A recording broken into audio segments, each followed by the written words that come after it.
नमस्कार, आप सभी का एचएन कैरियर इंस्टीट्यूट पर मैं अजय चौधरी मैथ्स की आपकी फेवरेट सेशन की फेवरेट क्लास में फिर से एक बार स्वागत करता हूं। आई होप आप लोग काफ़ी बढ़िया हैं और आपकी पढ़ाई भी बढ़िया और मस्त तरीके से चल रही होगी। तो आज का हमारा नेक्स्ट टॉपिक जो हम नया टॉपिक स्टार्ट करने वाले हैं, चक्रवर्ती ब्याज, कंपाउंड इंटरेस्ट। ठीक है, अगर आप पहले मैथ्स की क्लासेज नहीं देखें तो प्लीज़ आप प्लेलिस्ट में जाके वो क्लासेज आप अच्छे से देख सकते हो। अगर रीजनिंग भी देखना चाहते हो तो आप रीजनिंग्स का भी पूरा कोर्स हमें डाल रखा है, तो आप प्ले लिस्ट में जाके चेक कर सकते हो।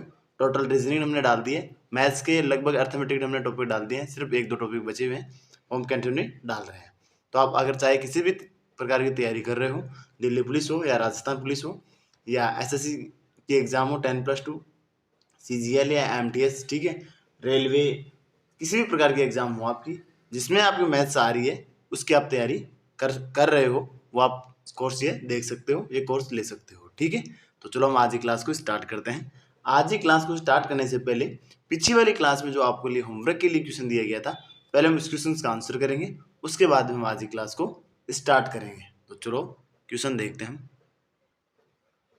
कल का हमारा लास्ट क्वेश्चन आपके लिए होमवर्क के लिए जो क्वेश्चन दिया गया था वो था कि 4 लड़के 3 लड़कियों औसत रूप से 120 रुपये खर्च करते हैं। यदि लड़के औसत रूप से 150 रुपये खर्च करते हैं तो बताओ कि लड़कियों की औसत खर्च क्या होगी। ठीक है, वो हमें ज्ञात करनी थी। हमें देखो एवरेज यानी औसत दे दिया कि इन दोनों की मिला के और एक की दे दी, हम एलिगेशन से इस क्वेश्चन को हम कर सकते हैं ना अच्छे से। देखो हम एलिगेशन वाले मेथड से करते हैं, बहुत ही ईजी हो जाएगा ये, वो आपको आता है अच्छे से। ठीक है, चलो बॉयज एंड गर्ल्स, हमें बॉयज का दे रखा है कितना 150 रुपये, और जो दोनों का है एवरेज वो हमें दिया हुआ है कितना 120। एलिगेशन के लिए यही चीज यहाँ पे माइनस कर दो, कितना है 30। ठीक है, लेकिन हमें अनुपात कितना दिया है लड़कियों लड़कियों का, ये अनुपात तो आएगा एलिगेशन से। ये खर्चा है, ये क्या है, ये खर्च है, ये औसत खर्च है, तो नीचे की क्या आएगी लड़कियों की संख्या, मतलब ये क्या आएगी यहाँ पे नंबर्स ऑफ कैंडिडेट।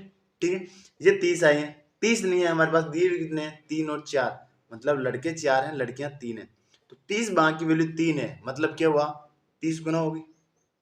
जैसे 30 गुना हुई या नहीं हुई, हो गई ना।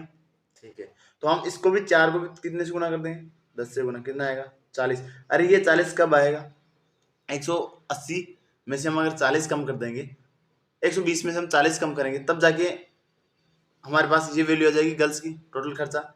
तो ये वैल्यू कितनी आ जाएगी 120 माइनस के 40, क्योंकि ये वैल्यू कब आती है इन दोनों को माइनस करते हैं तब आती है ना, और ये वैल्यू कब आती है जब इन दोनों को माइनस करते हैं तो। ठीक है, तो यहाँ पे इनको माइनस करो, कितना आएगा 120 में 40 माइनस करें कितना आ जाएगा 80।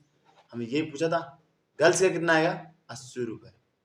कितना खर्चा है 80 रुपये, ऑप्शन ए इसका करेक्ट आंसर। देखो विद इन ए इसका आप 5 सेकंड में इसका आंसर लेके आ सकते हो। ठीक है, इसलिए ये बहुत ही सिंपल क्वेश्चन है, एलिगेशन से आप ज्यादा से ज्यादा इस क्वेश्चन को किया करो। ठीक है, तो हम आज की क्लास की ओर आगे बढ़ते हैं।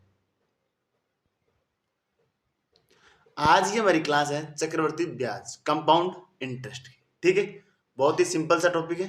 देखो इसमें क्या होता है, चक्रवर्ती ब्याज के अंदर ब्याज के भी ऊपर ब्याज लगता है, मतलब कंटिन्यूस लगातार चलता रहता है। ठीक है, देखो हम क्वेश्चन से इस क्वेश्चन को हम समझते हैं। पहले हम क्वेश्चन करेंगे, वैसे आपको अच्छे से समझ में आ जाएगा। ठीक है, ये क्रमबद्ध बढ़ता रहता है। चक्रवर्ती ब्याज के अंदर क्या होता है, जो ब्याज होता है उसके ऊपर भी ब्याज लगेगा, और साधारण ब्याज के अंदर क्या फर्क होता है, मूल अमाउंट होता है उसी पे ब्याज लगता है।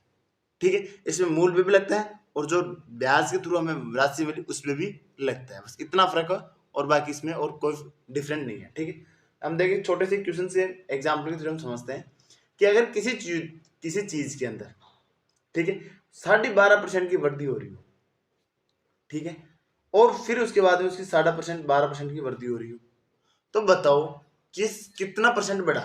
सिंपली बस इतना बात बता दो कि एक बार ये 12.5% बढ़ा, मतलब आप बोलते हो डिस्काउंट दिया हुआ आपको एक बार 12.5% का, फिर आपको दे दिया फिर से 112 12.5% का डिस्काउंट। ठीक है, इतने परसेंट का आपको क्या दे दिया डिस्काउंट, तो आपको बताना है कि टोटल डिस्काउंट या समतुल्य कितना बढ़ा, बस यही बताना। आप बता सकते हो 12.5% का मतलब क्या होता है, ये मैंने आपको परसेंट में अच्छे से समझाया हुआ है कि 12.5% का मतलब कितना होता है 1/8। ठीक है, अगर नहीं आता है तो फिर से भी आप निकाल लेना, नहीं निकालोगे टाइम ज़्यादा लगेगा, इसलिए आप इनको एक बार अगर 2-3 बार इन क्वेश्चन को करोगे तो आपको डायरेक्ट याद हो जाएगा। अगर आपने परसेंटेज वाली क्लासेस नहीं देखी तो प्लीज़ वो प्ले लिस्ट में जाके आप पहले वो अच्छे से क्लासेस देखें, ताकि आपको परसेंटेज में कहीं कहीं दिक्कत नहीं आएगी। 12.5% का मतलब कितना है? परसेंट को उठाने के लिए 1/100 से गुणा करिए।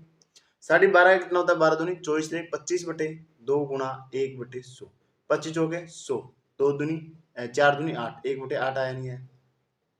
बस यही होता है, ये बार बार कैलकुलेशन करोगे, इसलिए आप डायरेक्ट याद रखना 12.5% का मतलब कितना होता है? 1/8%। अब ये 1/8 ये क्या हमारे पास में क्या है? दर है, ठीक है। 2 बार लगा हुआ है, मतलब मूल इसका कितना है? 8। एक इसमें क्या हुई है? वर्दी, तो मतलब 8 अगर मूल था तो बढ़ के कितना हो गया? 9। 2 बार हुआ ना, दूसरी बार 8 फिर 9, सिंपल सी बात है। तो बताओ ये कितनी बार बढ़ा? अंटे 64, ये कितना आ जाएगा? 9 को 9 81। कितने की वर्दी हुई रे? कितने की वर्दी हो जाएगी? 17 की। तो अब ये 17 क्या है? बस आप यही समझना है। देखो इसके अंदर हम पूरे डिटेल समझ लेंगे। ये 17 हमारे क्या है? चक्रवर्ती ब्याज। क्या है हमारा? चक्रवर्ती ब्याज, CI कंपाउंड इंटरेस्ट, ठीक है। ये हमारा 64 क्या है? मूलधन। 64 हमारा क्या है? मूलधन, प्रिंसिपल, ठीक है। ये 81 हमारा क्या है? कुल अमाउंट, टोटल धनराशि, ठीक है। कुल राशि या कुल धनराशि, ठीक है। ये टोटल अमाउंट है, ये प्रिंसिपल है, और ये हमारा क्या है? Compound interest. ये मूलधन है, हमारी अमाउंट इतनी थी, हमें इतना चक्रवृद्धि ब्याज देना पड़ा 17 रुपए, टोटल अमाउंट होगी 81 रुपए, ये कुल अमाउंट, ये हमारी अमाउंट होगी। बस यही आपको ध्यान रखना है। अब हमें पूछा गया था कितना परसेंट का डिस्काउंट दिया हुआ है, ये पूछा ना। इसके लिए आप सिंपल सी ये निकाल दो, कितने का परसेंट बढ़ा है? 17 किस पे? 64 पे, गुणा 100, गुणा क्या हो जाएगा? 100। बस यही होता है। क्या होता है? बस यही होता है। समझ गए? अब चलो एक एग्जाम्पल और लेते हैं, छोटा सा एग्जाम्पल और लेते हैं। क्या कि हमें दे दिया, टाइम तो दे दिया हमें, समय 2 वर्ष, ठीक है। और रेट हमारी आर लगा दी कितनी? 12.5%। दर हमारी कितनी दे दी? 12.5%। और कंपाउंड इंटरेस्ट हमें दे दिया कितना? 6.20 रुपए, 6.80 रुपए में दे दी। हमें प्रिंसिपल पूछ रहा है, हमें मूलधन पूछ रहा है कितना होगा। 2 वर्ष के लिए टाइम हमें दे दिया, 2 वर्ष के लिए रेट हमें दर दे दी कितनी? 12.5%। और हमें यह भी बता दिया कि मूलधन कितना है? 6.80% है। तो बताओ, या रुपये है तो बताओ मूलधन कितना है?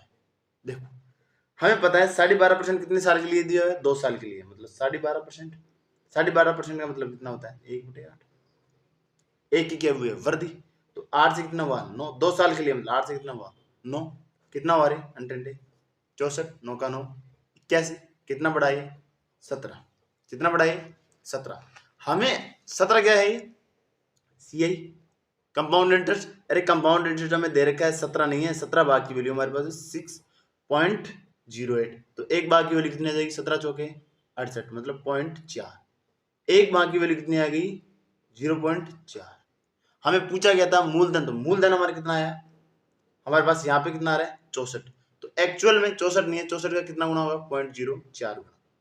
हमें क्या पूछा था? P मतलब प्रिंसिपल यानी मूलधन, ठीक है। मूलधन हमारे कितना है? 64। 64 नहीं है एक्चुअल में, एक भाग की वैल्यू ये है, तो 64 भाग की वैल्यू कितनी हो जाएगी? 0.4 से ये भी गुणा हो जाएगा, गुणा कर दो, ठीक है।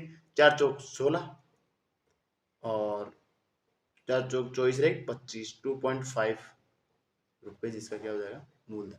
मूलधन कितना आया? 25.6 अमाउंट। बताओ निकाल सकते हो ना? इजी क्वेश्चन है, कोई टफ क्वेश्चन है ना। देखो एक क्वेश्चन और करते हैं, ऐसा ही बेसिक क्वेश्चन और करते हैं, समझो आप। हमें दिया हुआ है क्या? एक एग्जांपल और देखते हैं। हमें रेट दे दी 16.2/3%, ठीक है। और हमें टाइम दे दिया 2 वर्ष। टाइम क्या दे दिया हमें? 2 ईयर्स, ठीक है। कुल टोटल अमाउंट, टोटल अमाउंट कितने दे दी हमें? 1470 रुपए, कुल धनराशि, ठीक है। कितने? 1470 रुपए। हमें पूछ रहा है कि मूलधन ज्ञात करो, कोई दिक्कत नहीं है। अब हमें ब्याज नहीं दिया हुआ, यहाँ पे ब्याज नहीं दिया तो कोई दिक्कत, हमें टोटल अमाउंट तो दे दी ना। मूलधन पूछ रहा है कि पहले अमाउंट कितनी थी, वो भी बता देंगे। देखो 16 सही 2/3% का मतलब कितना होता है, पहले तो ये बताओ। 1/6 होता है नहीं होता है? कितना होता है 1/6? ठीक है, अगर आपको नहीं आता तो आप वैसे बार अभी मैंने करके दिखाया था 12.5% का, वैसे भी आप निकाल सकते हो। ठीक है, मतलब क्या हुआ, 6 में 1 वर्दी हुई है, मतलब 6 अगर था तो कितनी वर्दी हुई है 7, 2 साल के लिए तो दूसरा 6 साल। ये कितना हो गया 36, ये कितना हो गया 49। कितने की वर्दी हुई यहाँ पे 13। हमें वर्दी से कोई मतलब ही नहीं, हमें तो टोटल अमाउंट दिया कितनी हमारे 49, यहाँ पे कितनी दी हुई है 1470, मतलब ये कितने गुना है, 1 यूनिट की वैल्यू ले लेंगे। यहाँ से एक भाग की वैल्यू कितनी आ जाएगी, एक भाग की वैल्यू आ जाएगी 1470/49, 50 25 मतलब 3 बार चलेगा, 100 150 मतलब 3 कम। ठीक है, कितने बार चला गया ये 30 बार। तो एक भाग की वैल्यू कितनी आएगी 30, मतलब एक भाग की वैल्यू हमारे पास में कितनी आ गई 30। ठीक है, हमें कितने भाग के चाहिए मूलधन, तो मूलधन हमारा कितना है 36, तो 36 को गुणा किससे कर देंगे 3 से, बस 36। मूलधन कितना है 36, 36 नहीं है, एक भाग की वैल्यू 30 है, तो 36 भाग की वैल्यू कितनी जाएगी गुणा 30, सिंपल सी बात है। ठीक है, अब इसको गुणा कर दो 36 18, कितना आ गए 1080 रुपए, 1080 रुपए इसका आंसर आ गया कि मूलधन कितना था 1080 रुपए। चलो नेक्स्ट क्वेश्चन एक और देखते हैं हम अच्छे से समझने के लिए। अब हमें एक क्वेश्चन दे दिया कि देखो नेक्स्ट क्वेश्चन हमें बोल रहा है कि क्या, कि कुल धनराशि आपको ज्ञात करनी है।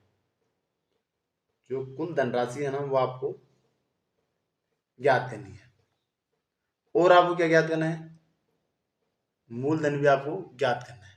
ठीक है, आपको रेट दे दी, दर दे दी 11 सही 1/9%, टाइम आपको दे दिया 2 वर्ष का। ठीक है, और आपको एक चीज और दे दी, क्या दे दी, कि सेकेंड ईयर के अंदर जो सेकेंड वर्ष है, सेकेंड वर्ष का आपको सीए दे दिया, कंपाउंड इंटरेस्ट दे दिया कितना 70 रुपए, तो आप ज्ञात करो। देखो अब हम जैसे करते आ रहे हैं वैसे करेंगे, कोई दिक्कत नहीं है। देखो 11 से 1/9% का मतलब कितना होता है, डायरेक्ट आप याद रख सकते हो कितना 1/कितना होता है 1/9, मतलब 1 की वर्दी भी है, अगर 9 था तो कितना हो जाएगा 10, दूसरे 2 साल के लिए दिया था 9 से 10, ये कितना हो गया 81, ये कितना हो गया 100। अब ये हमारा मेथड यहाँ पे क्या हो गया फेल हो जाएगा, ये मेथड यहाँ पे क्या हो जाएगा फेल। क्यों होगा, कि अगर मूलधन और कुल राशि और सीआई के अलावा अगर आपको कुछ पूछता है, ठीक है, तो और कुछ भी पूछता है तो ये मेथड फेल हो जाएगा। ठीक है, ये मेथड क्या हो जाएगा फेल हो जाएगा। ठीक है, चलो तो हम क्या करेंगे अच्छे से लिखेंगे क्वेश्चन को। अब देखना ये क्वेश्चन हम अच्छे से मेथड से करने वाले हैं, उसी मेथड से आप हर क्वेश्चन को किया करो। ठीक है, बस आपको एक मानना है वैल्यू, कोई भी मूलधन, हमें मूलधन पूछा ना, आपको सिर्फ मूलधन मानना है। ठीक है, मूलधन आप कैसे मानोगे, जैसे आपको ये परसेंटेज दे दिया ना, उसी के रेशियो में आप लोग मानना। हमें रेट दी है 11 से 1/9%, 11 से 1/9% का मतलब 1/9। ठीक है, 2 साल के लिए दे रखा है तो 9 का 9 81 कर दो बस। आपको माननी है कि मूलधन 81 है, क्या है ये मूलधन 81 हमने मान रहा है। ठीक है, अब देखो मूलधन का हम लगाएंगे सबसे पहले कितना 11 से 1/9% का मतलब 1/9, 1/9 कितना हो जाएगा इसका, ये फर्स्ट साल के लिए, सेकंड साल के लिए फिर 1/9% लगेगा तो कितना आ जाएगा। अब देखो यहाँ से अब वैसे परसेंटेज निकालोगे ना तो कैसे का दिक्कत आ जाएगी, अब वैसे 81 के 1/9% निकालोगे तो 1/9 डायरेक्ट कर दो कितना आ जाएगा 9 का 9 81, 1/9 भाग आ जाएगा ना डायरेक्ट। इसलिए इस परसेंटेज को बट्टे के अंदर आप डायरेक्ट याद रखना इस फ्रिक्शन को। ठीक है, ताकि आपको दिक्कत नहीं आएगी। ठीक है, वैसे आप इस परसेंटेज को 81 का 11 से 1/9% निकालते पहले तो कितनी बड़ी कैलकुलेशन हो जाती है, इसलिए आपको ये डायरेक्ट याद रखना है। अगर नहीं याद है तो एक बार हमने जो परसेंटेज वाली क्लासें ली हैं वो क्लास आज जरूर देखना। अब हम क्या करते हैं, हमने क्या बोला था बात शुरू में क्लास स्टार्ट हुई उसमें, कि चक्रवर्ती ब्याज है ना वो ब्याज के भी ऊपर ब्याज लगता है, मतलब अब इस 9 के ऊपर भी हमें लगाना होगा 1/9, तो इस 9 का 1/9 कितना हो जाता है 1। ये हमारा सेकंड साल का था, ये हमारा फर्स्ट साल का था, तो फर्स्ट साल के अंदर तो 9 ही होंगे और सेकंड साल के अंदर कितने हो जाएंगे 10 रुपए हो जाएंगे ब्याज के। और जो फर्स्ट साल वाला है ना नो, ये क्या होता है, यही साधारण ब्याज होता है, क्योंकि ये इस ब्याज के ऊपर ब्याज नहीं लगता है। यही क्या होता है, साधारण ब्याज। चक्रवृद्धि ब्याज के अंदर इसके ऊपर और लगता है, मतलब ब्याज के ऊपर ब्याज और लग जाता है। ठीक है, अब देखो, अब हमारे यहां से साधारण ब्याज कितना आएगा, साधारण ब्याज कितना आएगा, सिंपल इंटरेस्ट कितना आएगा, 9, 9, 18, क्योंकि यही तो होता है। और चक्रवृद्धि ब्याज ये वाला होगा, क्योंकि फर्स्ट साल के अंदर 9, सेकंड साल के अंदर 10 हो गया। तो कंपाउंड इंटरेस्ट हमारा कितना आया, यहां से हम बोल सकते हैं कंपाउंड इंटरेस्ट कितना आया, 19 हो गया ना। तो इन दोनों का या बोले सेकंड साल का, ठीक है, सीआई और कंपाउंड इंटरेस्ट का माइनस कितना है, 1, माइनस कितना है, 1, और सेकंड साल का हमें दिया हुआ है, तो सेकंड साल से हम निकालेंगे। सेकंड ईयर्स का कंपाउंड इंटरेस्ट कितना है हमारे पास में, 10 नहीं है, यहाँ पे दिया कितना है इसने, 70, तो 10 बार की वैल्यू कितनी है, 70, तो एक बार की वैल्यू कितनी आ जाएगी, 7, एक बार की वैल्यू कितनी आ जाएगी, 7। बस हमें एक बार की वैल्यू चाहिए थी, हमें पूछा क्या है, मूलधन। तो मूलधन हमारा कितना माना था मैंने, 81। अरे एक्चुअल में 81 नहीं है, ये कितना गुना हो जाएगा 81 का, 7 गुना, तो 7 एकम 7, 7 8 56, 567 रुपए से क्या हो जाएंगे मूलधन। उसकी टोटल अमाउंट क्या हो जाएगी, टोटल अमाउंट, कुल धनराशि, तो कुल धनराशि कितनी होती है, 100 ही होगी ना। ठीक है, तो 7 गुना कर दो किससे, 100 से, तो कितनी हो जाएगी, 700। क्यों होगी, वो आपको बता दूं कि ब्याज कितना बढ़ गया, 19 रुपए। ये 19 रुपए इसे कैसे में ऐड होंगे, तो टोटल अमाउंट कितनी आई थी हमारे पास यहाँ से, टोटल अमाउंट बोले या कुल धनराशि कितनी आई हमारे पास यहाँ पे, 100। कैसे किए थे, ब्याज लगा के 19 रुपए ये हो गए, 10, 9 और 10 19, तो 100 रुपए हो जाएंगे टोटल। ठीक है, तो 100 नहीं है, एक्चुअल में 7 गुना हो जाएंगे, 70 गुना हो जाएंगे। अब हमें ये क्या हो गया इसका, दोनों का आंसर। बताओ ये समझ में आ गया, नहीं आया, आ गया ना। चलो एक क्वेश्चन और करते हैं। देखो, हमें क्वेश्चन दे दे मान लो कि एग्जाम में कि मूलधन आपको ज्ञात करना है, क्या करना है, मूलधन आपको ज्ञात करना है। ठीक है, रेट आपको दे दे कितनी, 15%, रेट आपको कितनी दे दे, 15%, टाइम आपको दे दे 2 वर्ष, 2 ईयर्स का। ठीक है, और आपको सीआई और SI compound interest and cost simple interest में आपको अंतर दे दिया, साधारण ब्याज और चक्रवृद्धि ब्याज में 2.07 रुपए, और आपको चक्रवृद्धि ब्याज बोले या सीआई बोले वो आपको ज्ञात करना है। ठीक है, चलो देखते हैं। हमारे पास कितनी है रेट, 15%, 15% का मतलब कितना होता है, 3/2, कितना होता है 15% का, 3/2।